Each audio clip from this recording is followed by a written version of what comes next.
So we have 4 boys, 4 biological boys, which is why I have all this gray hair up here. 8 years into our marriage, we, started looking at whatever God was going to call us to next to do as a ministry, as a family. God put it on Sarah's heart, actually, to just love on kids in the moment with no strings attached, which is just what Christ does for us. God literally just kind of slapped me across the face and said, those boys, your children are not your own.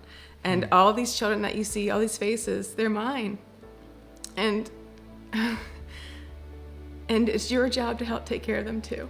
Our journey didn't start with the goal of adoption, nor did we feel that that's what God was calling us to.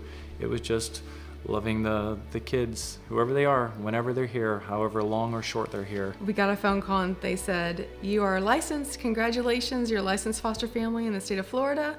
And by the way, we have a little 2.5-week-old baby girl who needs a home tonight. And she said, do you want to talk to Josh and call me back? I said, nope, we'll take her. Typical. We'll take her. Sarah came around the corner with this baby all swallowed up, and the boys were on the edge of the seat like deer in headlights, like, what is going on? And Sarah said, boys, meet your new foster sister, Jazz. One of the biggest fears of mine was, how are these outside kids or broken kids, like, if I'm being completely honest, how are they going to affect our boys? But they immediately, just the affection and the love and the embrace that they showed her, I mean, their hearts were so open, because this is all they know, right? We're exposing them to that at such a young age. So they demonstrated the love of Jesus better than we did. So Jazz is here. I start going to the court. I attend every court hearing. I attend at least 1 visitation a week with mom. She gets to see mom 2 to 3 times a week. So many times the parents are the forgotten piece of this puzzle. There's so much focus on the kiddos and making sure they're safe naturally, but it's the parents of like, all right, good luck, parents. Hope you can get it together. So the plot thickens. Mom was doing great. She was following the programs and doing the rehab, and just everybody was excited. Remember, the magistrate was excited. Everybody was bragging about this case, that it was like the model case. Mom hit some tough times, tough patches, as we all can.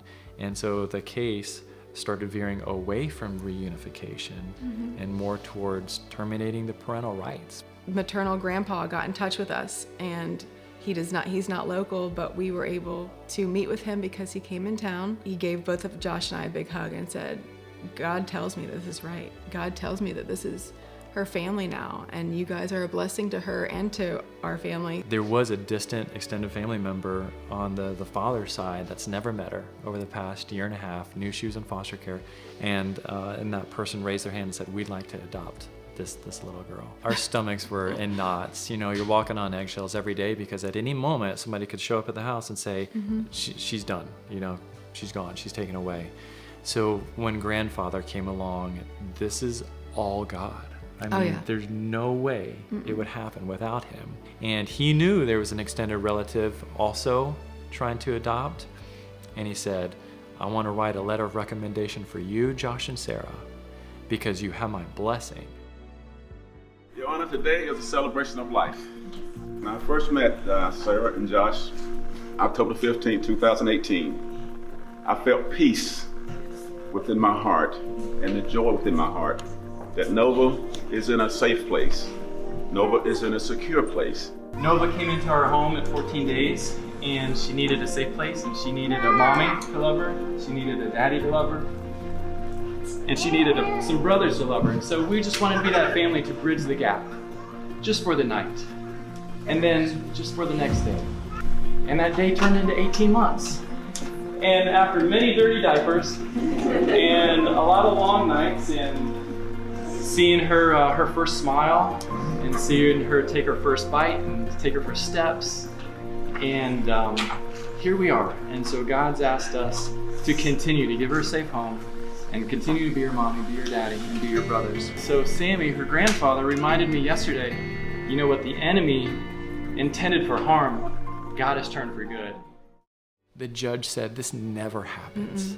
There's never relatives showing up at the adoption to give their blessing. God has called us for that unconditional love, trust, and obedience today with no strings attached.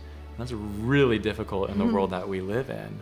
But that's what he did for us. He didn't call us to understand, he called us to trust. And so, and when we do that, that's when he takes the impossible and makes it possible.